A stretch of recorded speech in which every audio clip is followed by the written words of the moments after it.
Hi there, Scorpio.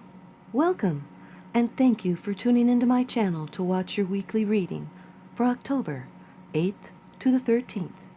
Remember, only take what resonates with you, because sometimes general energies meld into the other weeks. And I hope you check out the description box and maybe leave some feedback on these readings, how they apply to you. I'd love to read that. I read them over and over, and I bring your guys' energy in more that way.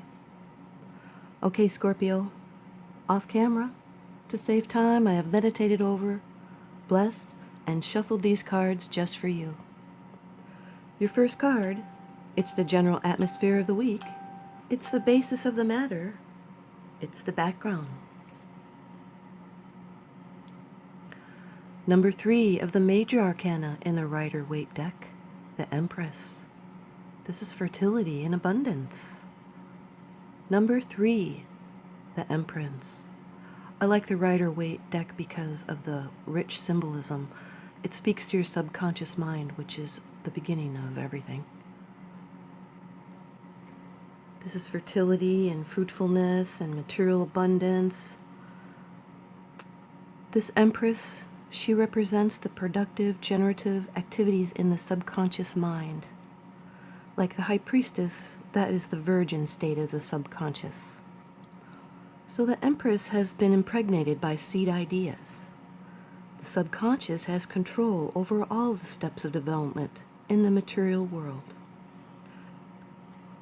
This card is love through compassion and nurturing.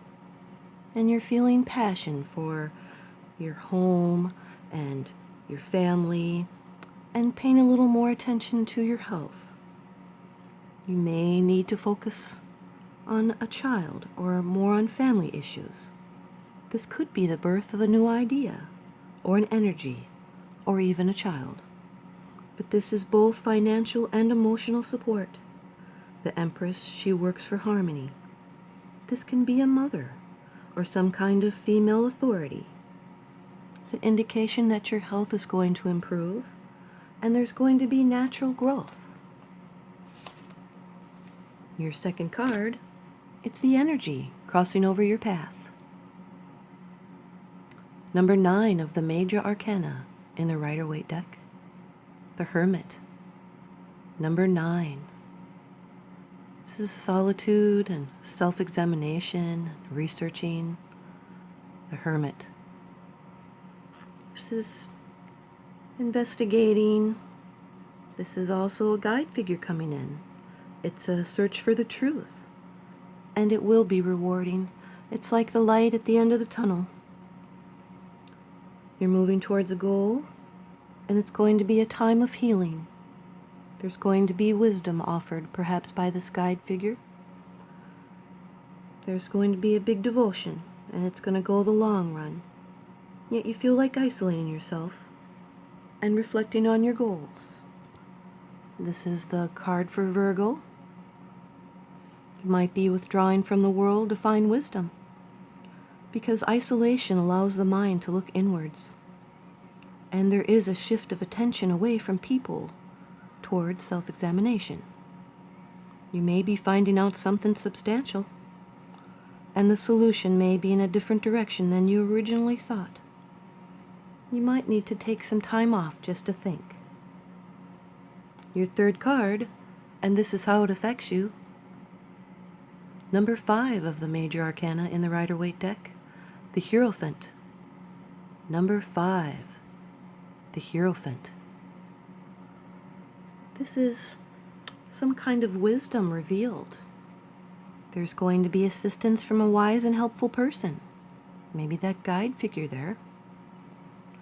But you're feeling a need for social approval, like you need to conform to society. You're on some kind of path that's already been laid out for you. This is a scholarly card. Has to do with social grace and blessings. There may be a partnership and someone with a good stabilizing influence that's about to enter your life. And you may have a desire to perform great deeds and works.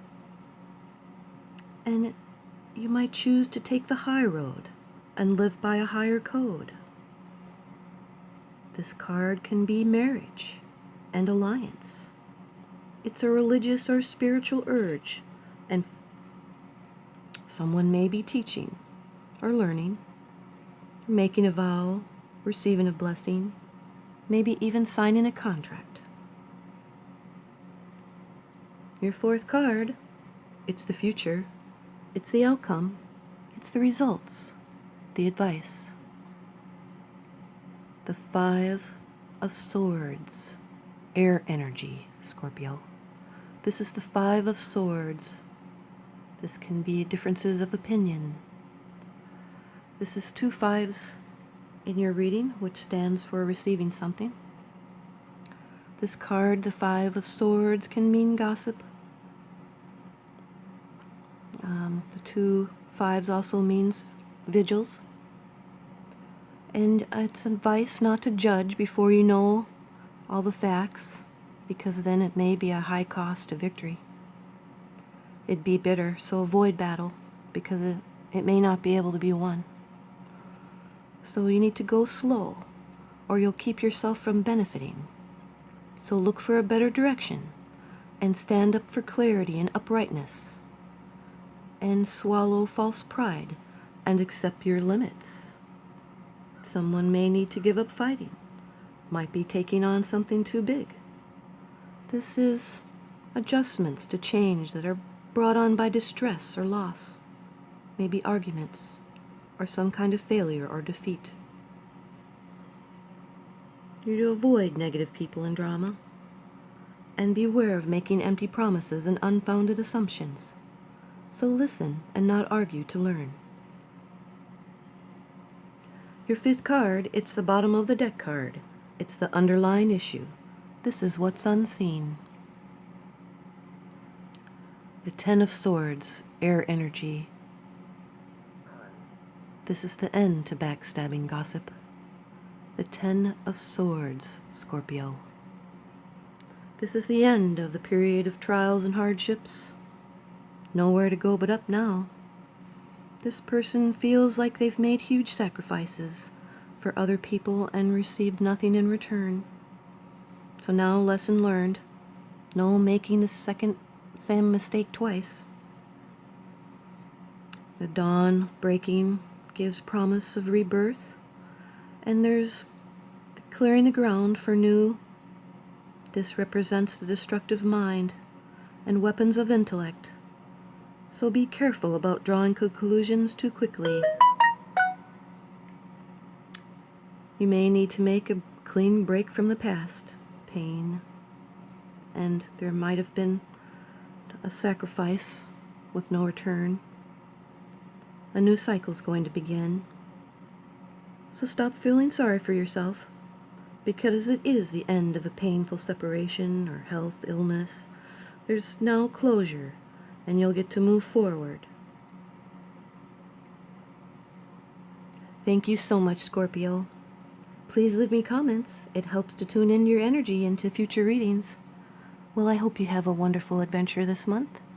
And remember, what goes around comes around. So I'm keeping it positive. Love and light.